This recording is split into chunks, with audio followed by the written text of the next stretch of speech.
All right, so like I said tonight, I want to also go over some additional features with making your ring, that sort of thing. We've already established the making use of either the pipe, sweep, or loft options, whatever combination you would like. It could be a combination, be a single one, whatever. But I wanted to go over some additional features and ways you can make just that additional components on your ring. So switching over to Fusion. So far, I just threw out a quick loft ring. This was using, again, just as we have, single path profile and two separate profiles, which are standard sketch stuffs. Now, if you wanted to add something like on, oh, sorry, thought I had the one up. I did not. Where is the complex one that I already had done? The problem with having multiple examples up at one time, you lose track of which is which. And loft ring, there we are. So this one has like this additional platform, that sort of thing. Easy way to add features, stuff like this. Um, all that is an additional sketch lifted up. So starting with this example, bring up the origin plane or the origin point and planes, switch into a construction plane and adding an additional one. So this is just a plane floating above the ring. It does not really have to be a specific number, or if you do want it to be at that plane, meaning at the top of the ring, just have it come down to where it starts. That's all. Hit OK. There we are. So now I have an actual functioning plane to work from, meaning a flat plane. I'll show you how to work on surfaces directly in a moment. So from there, start a new sketch on the plane, switches over to auto mode. And from here, I'm just going to make like a oval shape. So going up that way, out as far as you like. It's up to you. That seems reasonable-ish. And actually, that's pretty much it. So finish sketch, resize to where I'm going, and just going to directly extrude here. Now I'm gonna back up and show you two different options here. So I can extrude and make sure that this is going either up as far as you want. However, it also needs to extend down to the ring. So the issue there is I need to have two different sides. You can do that within the same tool. So I just switched from one side direction to two sides, not symmetric, two sides. So this one now will go and cut into. Now, see, that would obviously be a problem, but I don't want it to cut or join or anything. I just want to create a new body. I'm going to show you what I'm going to do with that in a moment. So I've made that to there. I have a platform. It's this floating shape. So first things first, I need to make it actually fit. So what we're going to do with that is just use the combine tool. So far, we've used like just join and cut, but I can also use cut to actually trim sections away. So my target body is the little chunk, and my tool body is the ring itself. Now you do want to make certain you go and select keep tools, otherwise it will delete the ring entirely. So select there, and what it's going to do is chop that away from that floating section. Now granted, yes, as I expand the bodies, I will have, and let me make sure to label that, loft ring. I will now have two sections. I just find whichever one is a little chunk missing, hide that, and now I have this match section that matches the ring. Now I just combine join those, target body, body, join. Don't have to keep tools. I can deselect that. There we go. Now it's all selected into one single shape. And that's all there is to that. From there, you could, of course, add features. One of the things I wanted to show you on this is how you can actually use the pipe tool on edges. So I'm going to select a pipe tool, but I don't have to have a separate sketch. I can actually select this edge of that ring there. Now, of course, it's going to cut because that's just the last one I selected. Switch join, and let's make that a little bit slighter, like 1 millimeter. So that now creates, rather than a fillet, that is creating an entire circular lip based around that feature or based around that edge. So it's an easy way you can add additional components and such. Same thing goes for, obviously, you go back and you can add like your fillets to there. Let's try a 3 millimeter fillet that blends in and such. Now, one quick thing on this, I made sure to add the fillet after the pipe tool, because if I'd done the prior to, this would chop into this, meaning that this fillet actually technically extends beyond that edge, but because there's a pipe tool already there, that feature, it's not going to be an issue. I can keep expanding it, see how far I can take that if you want. And this is where you can really get some interesting blends by just continuing to grow it until it obviously errors out. So 7 was much too much. 6 is still way too much. 5 seems to be the limit. I could probably push it to 5.5. Nope, we'll leave it at 5. So there you go. So you can make some really interesting features by adding a pipe tool or something like that built on or built with pre-existing surfaces or pre-existing edges rather. I said, okay, there we go. I got to fill it there. So from there, obviously, you could draw on top of any of that. You have a flat surface to work from. You have surfaces over here. Now, I do want to back up, and I want to make a duplicate of before I made the other stuff there. Actually, kind of irrelevant, but let's see here. Let's make a second one, copy paste. There we go. 2 versions. So I have my original, and there we are. That is the unaltered one. That is the little chunk. Making sure that okay, there we go. Basic, and then just making sure to label so I don't get lost on here. Loft ring platform. Okay. Now what I wanted to show here is the difference between that was a direct extrude, but you could actually use the emboss tool doing the same thing. So I can select that sketch profile, faces the top of my loft. Now see if it'll let me do both. There we go. So it's an emboss. Let's do just a little bit larger so it's a little bit more obvious. 5mm loft. Hit OK. Now you can see the difference of what an emboss tool does versus the lofted ring. The emboss tool is kind of an extrude, but it's a omnidirectional extrude, meaning it goes along, it copies the surface, the curved surface, and projects upward, whereas as a direct extrude is flat across. So you have options here. If you want to make something curved, there you go. I could do the exact same thing on this one. Use pipe tool, select that edge, do the same. Come on. Sometimes it won't let you select both at once. So with that one, we'll do the 1mm. And I have to repeat that pipe tool to select the other side. Let's see what happens when I select a face. Nope, doesn't let me. So I have run into this where it's only letting me select these in chunks. Obviously, if I just keep repeating the pipe tool, I can just join everything and it won't make any difference. Although it looks like I accidentally changed sizes on one of those. So let's go back on that. Make sure that is the correct size so it all matches. There we go. And then again, repeat that fillet around the base. See, again, for some reason, it is all kind of sectioned off. Not really a problem. Where did I go to before? 5. Let's see if I get an error as it calculates out. Yep, this time it is calculating out an error. So keep going until it works. There we go. So same deal, 2 different options to create some different surfaces. I'll switch that one to loft ring emboss and loft ring extrude. Okay, there we go. So you have two separate options for how to create surface features on that. Let's save there. Emboss feature. Cool. So you can actually add additional features built onto the surface the exact same way.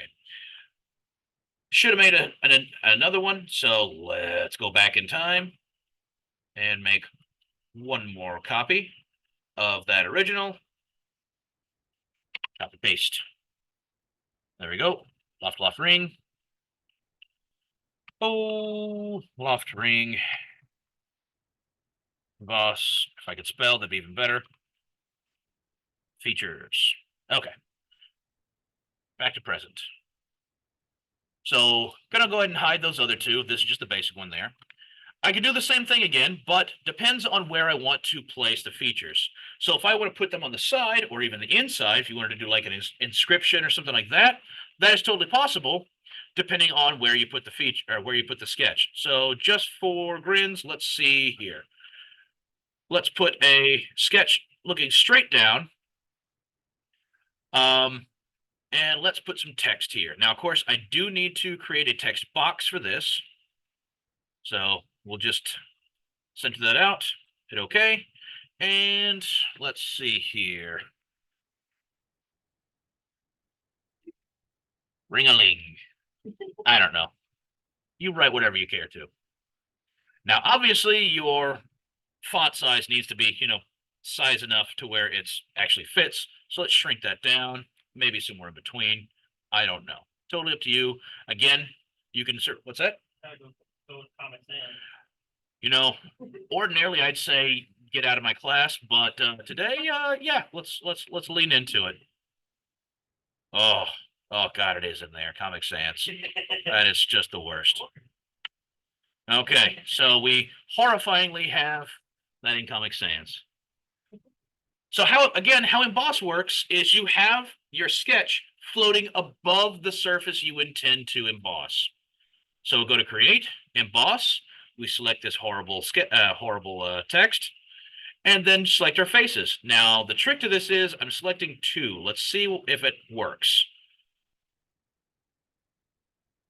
It might not let me select those.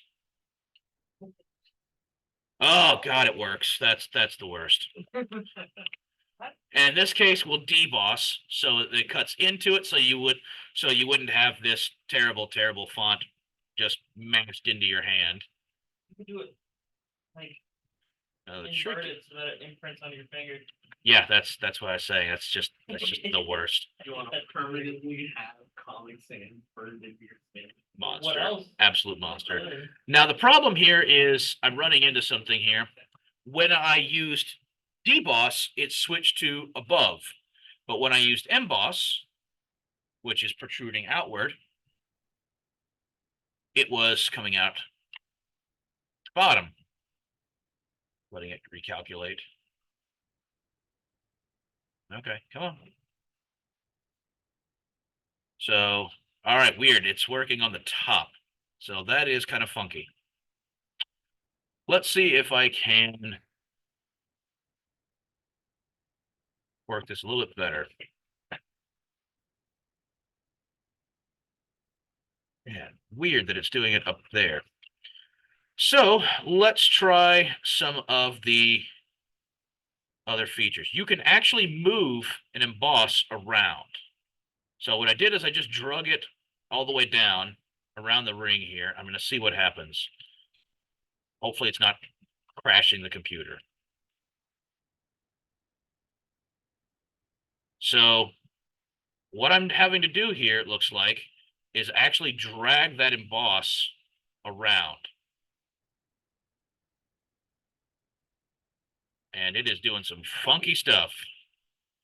Which, to be fair, again, you can alter this stuff. I don't know why it rotated.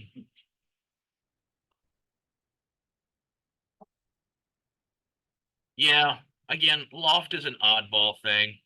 Somehow accidentally grabbed one of the bits, one of the tools here, and it's doing a rotation. So let's try 180 degrees.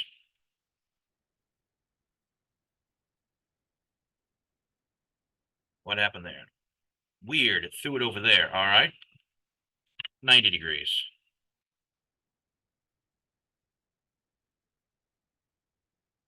The problem is because I have a round ring, and I don't mean round in as in a circle, but that the edges are round. So there's no truly defined surface I'm working from. If this were sharp edges, it would probably have an easier time to work with it. I think at this point, I think I've just completely confused it. So let's try resetting, and we'll try the vertical distance modifier here. See what happens with 90.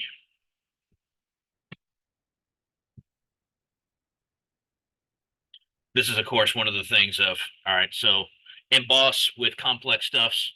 does get a little funky, or ultimately the computer's fighting me because we use Comic Sans. That's, to be fair, probably is. So yeah, so just showing you, the emboss is actually twisted around entirely. So for some reason, I'm not entirely sure why it is not projecting downward. Maybe if we move that sketch slightly closer to that, it will assume, because one of the other things is it's just smack in the middle of this ring. Quick question, can you import different fonts? You probably can, but Fusion has the question being, can you import fonts? You probably can, but it's a pretty extensive selection of fonts built in. So I'm going to try one other thing here. I'm going to use a construction plane and move it closer down. And we'll see what happens when my sketch is slightly closer. So I'm just going to go in, edit sketch. And I'm going to copy that. Finish sketch. Hide that one. Which one is it? All right, hide that one. Start another one on this plane. Paste. Go from there. So it's closer to the bottom. Let's see if that has an effect. And ultimately, like I said, some of this, especially when you're working with Loft, it is a powerful tool, but it's a funky tool. So let's try here. Faces, selecting down, probably going to give me the same error at first. And see what happens. All right, so I moved it closer to the bottom. That worked. Excellent. So I just shrink that down to a 1 millimeter emboss. Well, it recalculates, and it threw it up top. Okay, that is extremely odd. Oh yeah, go ahead, please do. All right, so I have no idea why it's throwing it up top. That is definitely a problem. That is really funky. Weird thing, the depth, when it was at 5 millimeters, it was projecting off of the bottom. When I moved it to when I made the depth 1 millimeter, it projected it to the top. No idea why. That is just real funky. All right, so I've never run into that before. Anywho, we'll ignore that for now, and tell you what, let's just work on stuff on the outside. So if you're trying to make details on the outside, same deal. Let's create a construction plane, only this time off of the side, move outward. There we are. I'm going to create a sketch on the outside here. Now, because I want to make sure I'm staying within the confines of this ring, I'm going to use the project tool. So press P, and instead of selection filter with just like sketch features, I'm going to use bodies. So that's going to select the whole thing. But what that's going to do when I hit OK, it's just going to give me a complete outline of that rounded surface. So it's just a silhouette. So as I hide that, you can see that projected that whole ring outward just as a flat profile sketch. So it's really proud. This is where project gets to be really useful. So I'm just going to hide bodies again for the moment and work on here. So now from here, yeah, this is where you can just draw something. So I don't know, doodly. Sure, let's do a couple of circles, and let's make an offset for that, 2 millimeter, and then let's use, oh, I don't know, I'll make a couple more down here, making like, I don't know, just a couple of additional features. Great. Okay. Select OK. Unhide unhide the bodies there. So now let's go ahead and save. Emboss features.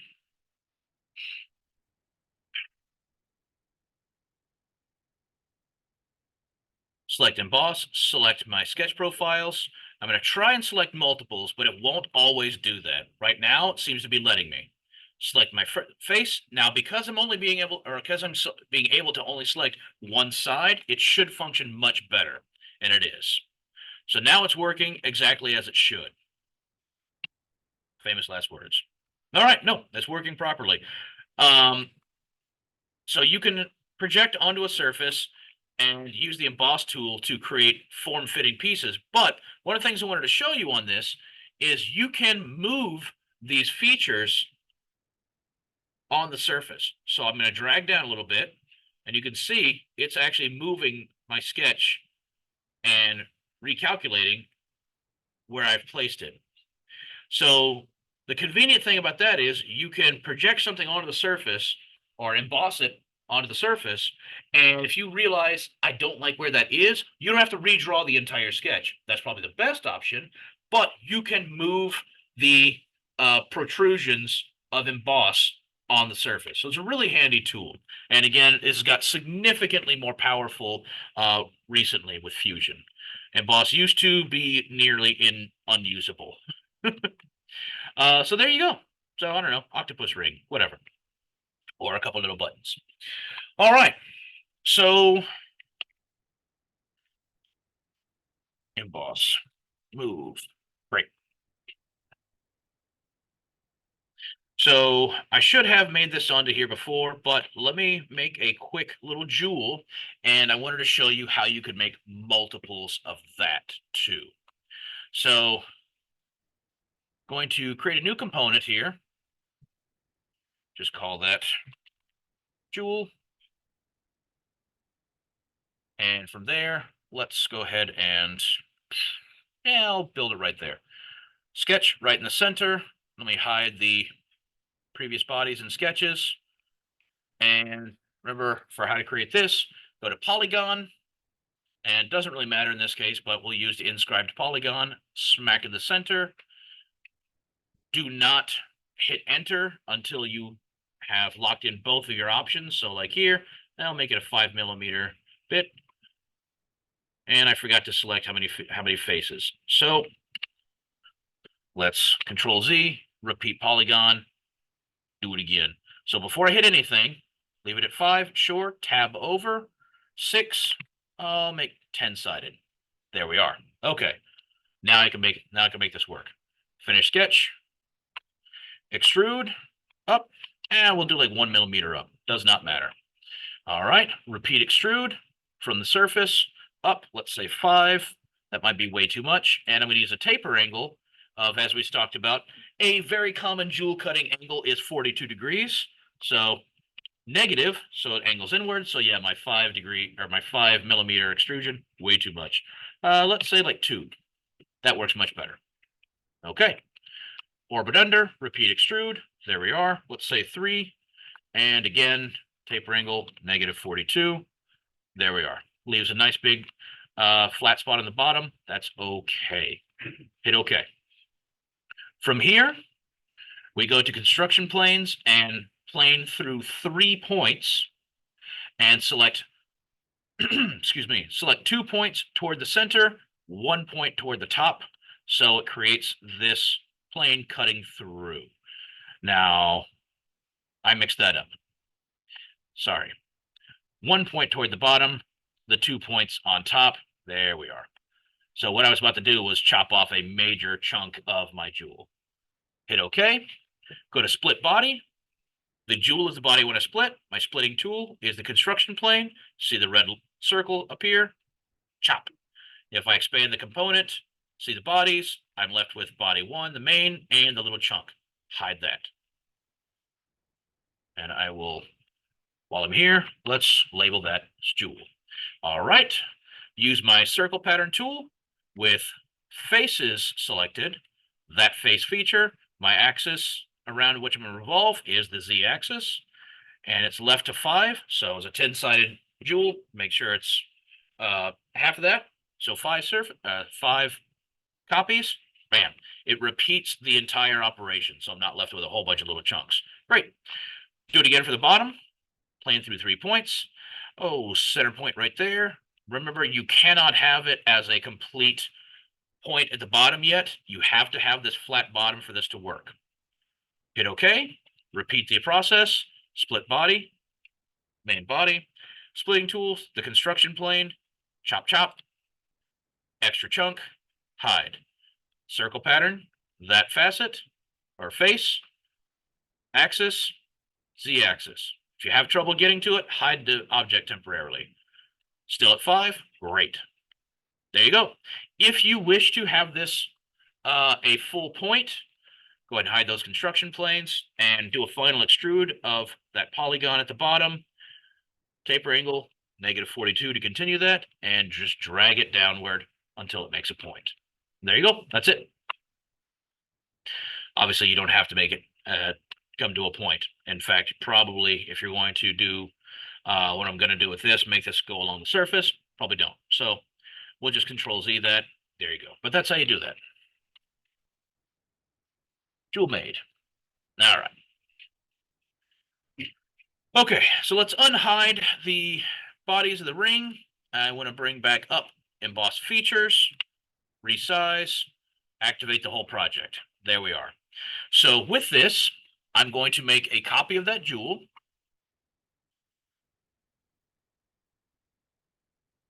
Copy paste, make a second one, but because I had the whole project currently active, it threw that jewel out there. Excellent. That's what I wanted. There we are. I should have moved it already. So moving the jewel up so that it makes surface contact. Technically, I don't even have to have it make surface contact, but I'll actually tell you what, I'll embed it slightly so it is seated in there. Okay. So what I'm going to do next is I want to make a path on my ring so I can make multiples. Technically, yes, obviously I could use a circle pattern tool to select that body, and the axis would be around, in this case, the y-axis, and I could make a whole bunch of jewels around that, and I've made a dog collar. Great. But not what I'm trying to do here. So what I want to do is I'm going to make another construction plane floating somewhere out here-ish. Great. Let's sketch on that plane. I can project, might as well project the object of the ring. Great. Now I at least have a boundary. And I'm going to have this a fit point spline kind of just meander down the length of this ring. There we are. Finished sketch. It hid my sketch because I have sketches hidden. There we are. All right. Now what I'm going to do here is instead of using an emboss tool or anything to match this path, I'm going to actually project, excuse me, project this sketch onto the surface of this body. So in order to do that, I do have to create a new sketch because this is just an additional one. I know it's every time new sketch, but there we are. Select new sketch, and on this shared plane of just the original plane here, and what I'm going to do is go to create, project, but this time I'm going to go to project to surface. Different projection. Select there. The faces I want to project to, that half of the ring. The curve is that sketch curve. Now, right now, the direct selection is closest point. We don't want that. Along vector just means along that path. Yes, that one, projection link. Come on, buddy. Why aren't you working? Might be too complex of a curve. Shouldn't be, but there we are. Yes, that one. Select direction. Yes. Let's see. That should work. There we are. Now it's going to make it on the inside too. That's all right. Deselected the link. That's all right. But ultimately, what I wanted, just selected the direction of it being along that path. If you select anything else, it's not going to work. I wanted that or I wanted that along that face, so it's going that way. Select OK, and all I've done is just I've just mapped that flat sketch onto a rounded surface. So now I can use that curve to do something fun. So let me hide this, those other sketches because I'm getting real confused here. So I have just this one. All right. Now I can go to create, and so far we've used the pattern tool of circle and rectangle, but let's try pattern on a path. So this, you select object bodies, which would be the jewel, and the path is that curved path that is projected onto the surface of the ring. Select there, and you can, of course, play along however you want. Now, the problem here is it's not always going to rotate. And sometimes you run into some problems here. So what you do, you can play around with some of the features here. Orientation, identical. Let's do path direction. There you go. Now it matched up. And you can, of course, add plenty more. Let's say 5. Lots of rings or lots of point. You don't have to go all the way, or you can start later down. So start point could be, I don't know, 5 millimeters away. That's too far. So let's just go back to 0. There we are. Now the problem is this path got a little wonky here. Let's try some of the other features here. No, don't need it to go the other way. Leave it one direction. It might be because my path is a little bit too far out, meaning that the curvature of this line is a little too far. No, don't need to suppress any of them. That's okay. Start point, no. Distance, extent type, spacing, that's not going to change anything. Path direction, identical. Nope. Path direction. I am unsure why it's throwing them so far out. And it may well be because it is that distance already away. So what I probably should do is rotate that. So let's try that real quick. 1 second. What we'll try is I'm just going to move this body. Oh, geez, that does some weird selection stuff. Just select by that. But my pivot point, I want it to be smack in the center here, the origin point. There we are. And what I'm going to do is I'm just going to rotate that a little bit, if it'll let me. And it's not. Oh, wait. Don't forget to check again the pivot point. And if you don't click it again, it's not going to move for you. Let's move that object onto the path itself. Okay. Now we go back. Pattern tool. Oops, don't want the circle pattern. Actually, you can select any of the pattern tools, and it already has the icons there. So you can just swap over to pattern on a path. Tongue twister. Select the body again of the object, and my path is my curved line. Let's make some more. I want the path direction to match. Where is my numerals? Weird that doesn't show up automatically. Quantity, let's try 5. And let's stretch the distance out. There you go. So now it's actually fitting properly. So all I needed to do was move the object to where it's actually sitting on the path, because that distance was throwing off the whole design. So obviously this curved feature here is rather exaggerated, but I wanted to show you how you could make multiples on a direct path that isn't just fitting the direct surface pattern, but rather a path that you yourself have designed. You can use just the circle tool, just the circle pattern tool, and just rotate, basically making multiples directly on the center line. But there you go. So neat tool you can use. Gets a little wonky, but again, this is not a jewelry design class, but hey, maybe you want to make some custom work. There you are. All right. So jewel pattern on path. And again, don't forget that as you're doing these, you do need to make some sort of a basic setting. And we can go over those again, or rather you can refer back to the previous video. But there you go. So that's how you can make some multiple features, be that a bunch of jewels. Obviously, I'm going to have to join all this together to not have a whole mess of different bodies. But there you go. So play around with it, see what you can make what you want, and guess what today. Where's the end button? There we go. Bye.